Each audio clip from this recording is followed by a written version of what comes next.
Hi guys, it's Yaya. I'm back again with 2 more books tonight. It's still snowing. Can you believe it? Stopped for a while and then it started all over again. I don't know how many inches we're going to get, but it's not cold. So you probably have school tomorrow. But if you don't, then I'll read a real long story to you tomorrow, okay? Tomorrow night I won't be here, so you'll have to listen to one of the other ones. Okay, this is a book called Russell's Christmas Magic by Rob Scotton. And I haven't heard this one before. This is one of Natalie and Jack's. There's my clock.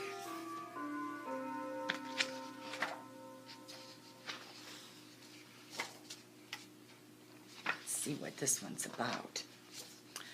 'Twas the night before Christmas in Frog's Bottom Field. Not a creature was stirring except for, that's kind of a dark picture. Frog's Bottom Field.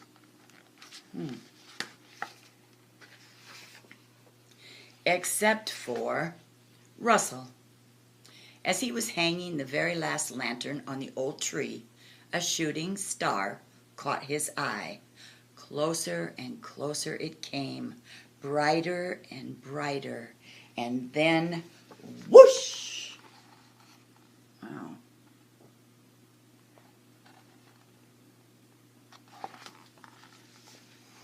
Wow. Looks like it's got an eyeball in it. The shooting star snuffed out the lanterns and came down somewhere in Firefly Wood. Now Christmas is ruined, Russell groaned, and he trudged off to investigate. They sure get Christmas ruined a lot in these books, don't they? But it all comes out all right.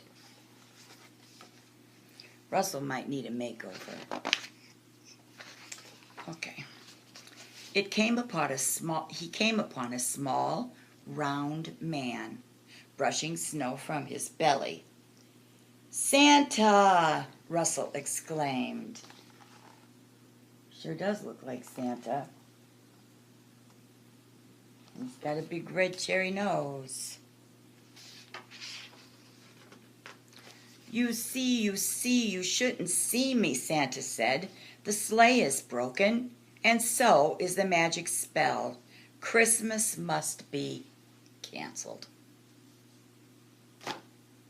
The sleigh was beyond repair. First, Christmas is ruined, and now it's canceled, said Russell. Oh, my word, that would be just about the worst ever, wouldn't it? Oh, my goodness.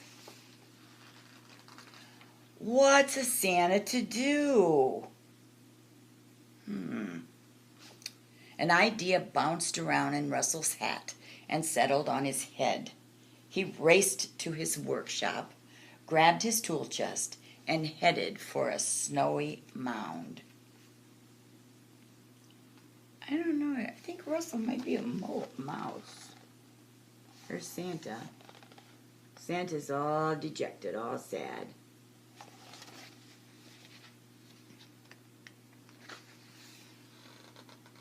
Russell dug and dug until a rusty old car emerged. Well, how can that help? Santa asked and sighed. So Russell welded this part to that. He hammered and sawed and banged and clattered. Finally, he turned to Santa. "Well," Russell asked sheepishly. See the car? It was buried under the snow, I guess. It must be like that house we read about last night.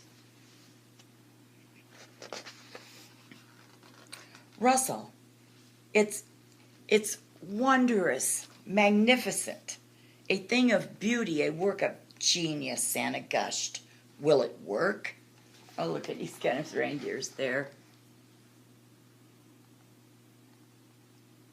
How many reindeers are there beside it? How many reindeers, including Rudolph?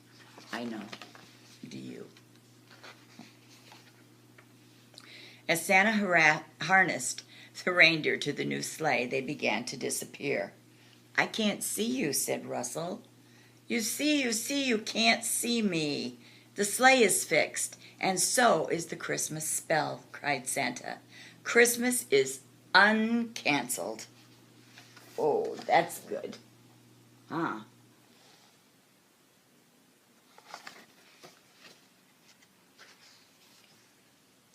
Will you come with us? Asked Santa. Will you be gone for long? Asked Russell. For the blink of an eye, he replied. Russell felt for the sleigh and climbed aboard. I can see you again, he said to Santa. Of course. Now you're part of the Christmas spell, cried Santa. Oh, cool.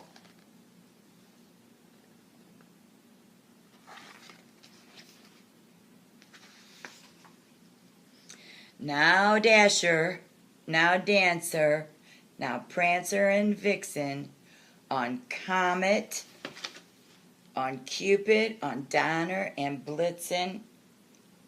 That's 8, and Rudolph. That's 9. 9. But I think the Santa doesn't have Rudolph. Rudolph is just special.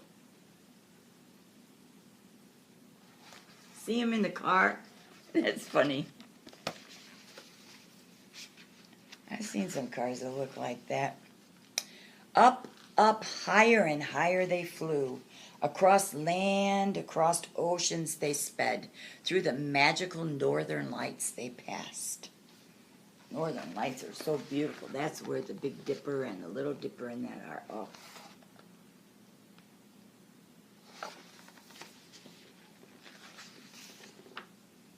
They visited all the children of the world and left presents for each and every one. In the blink of an eye, they were back in Frog's Bottom Field. Santa waved his hands and presents appeared. Santa gave Russell the very last present. Inside was a tiny glass bauble. That's like an ornament. A bauble. It's not a bubble, it's a bauble. That means like just a little thing. Russell hung the ornament on the tree where it flickered and grew. Soon it shone with all the brilliance of the northern lights. It's a little bit of the Christmas spell, just for you, said Santa. And now it's time. It's time to go. Oh, he's going to leave him.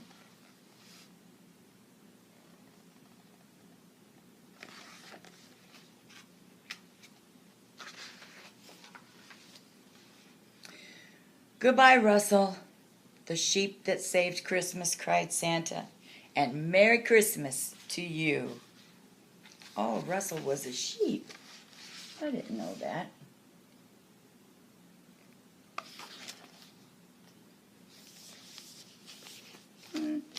That's kind of a cool story, but I wouldn't rate it like great, would you? It's not as good as Merry Christmas, Stinky Face, that's for sure. Okay, and Are You Grumpy, Santa? By Greg and Evan Spiridelis. I'll bet you this one's a good one. Are you grumpy, Santa?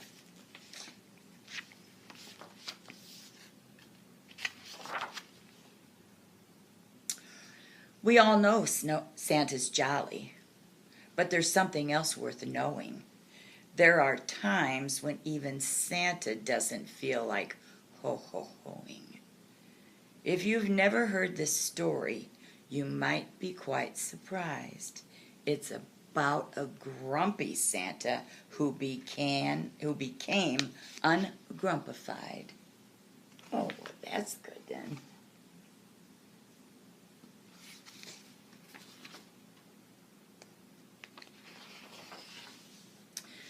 One night while Santa slept, dreams of Christmas in his head, a giant snore from Mrs. Claus blew him out of bed. He rolled across the bedroom floor. Ouchie, ouchie, oh! then tripped over a bowling ball and stubbed his little toe. Well, I'd be grumpy too.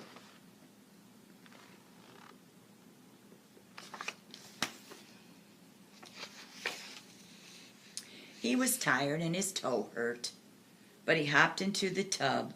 My big round jelly belly sure could use a soapy scrub. But when he turned the shower knob, this water's freezing. He jumped out of the bathtub, now sniffling and sneezing. Achoo! Sniffling and sneezing. The elves defrosted Santa by the edge of a small fire and tried to warm his favorite Santa suit inside the dryer. But the dryer shrank his suit, so they made a little switch and replaced it with the woolly one that made him scratch and itch. Oh, now that would make you grumpy, wouldn't it? Look at that. Look at, they washed it. Has Mommy ever done that to your clothes? YaYa's done that before, way back in the day. Yep. Got in a lot of trouble doing stuff like that. At breakfast, things got worse. At breakfast, things got worse. There must be some mistake. What happened to my waffles, pancakes, sausage, eggs, and steak? I want you on a diet. You're so handsome when you're thin. A grouchy Santa mumbled, today I just can't win. Well, look at what she gave him for breakfast. A carrot, maybe, and a grape. That's not too good. A grape and a carrot. No, grape and some melon and some strawberries. That's not. Santa grabbed his gifts and headed out the door, but his fleet of flying reindeer weren't where they were before. When he finally found them, he shouted out, "Oh no!" His reindeer had been buried hoof to antler in the snow. Oh my word. Do you see them? They're all under the snow. Look at that. Man, everything's getting buried in the snow this week.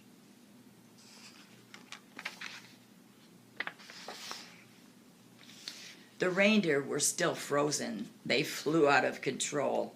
They almost crashed the speeding sleigh into the striped North Pole.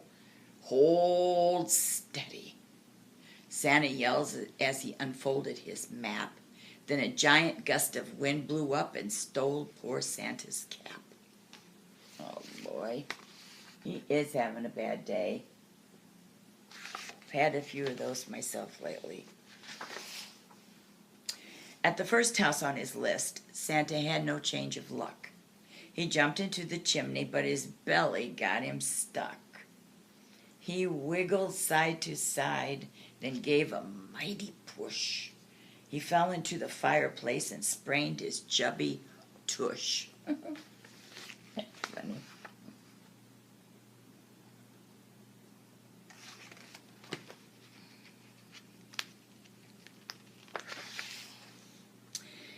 In Paris, he was chased by a tiny growling poodle. In Italy, he slipped upon a rigatoni noodle.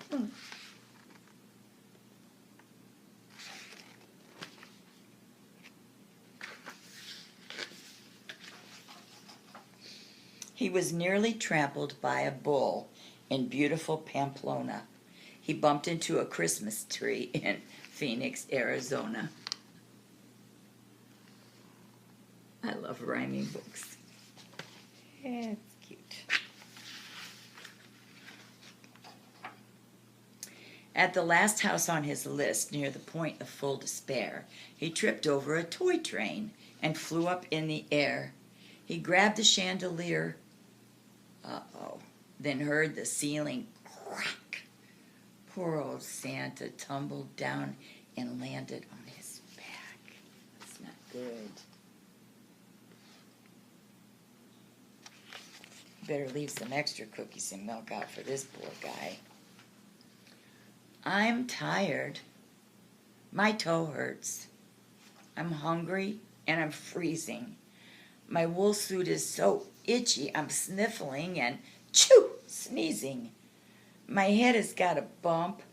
My tush is wrapped in gauze. I can't take this anymore.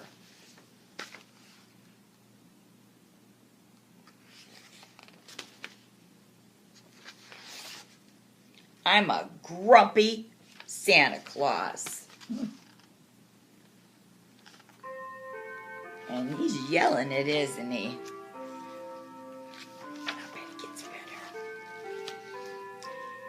Then suddenly he saw it next to the Christmas tree.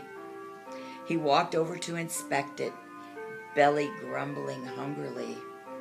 It was a card for Santa. Painted on it was a wreath, and when he picked it up, he found some cookies underneath. Oh, I bet some little boy or girl gave him a treat.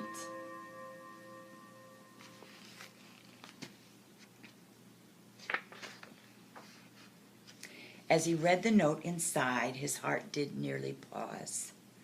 We made you all these cookies 'cause we love you, Santa Claus. Santa smiled and took a bite. The lesson was quite clear. When people do nice things for you, the grumpies disappear.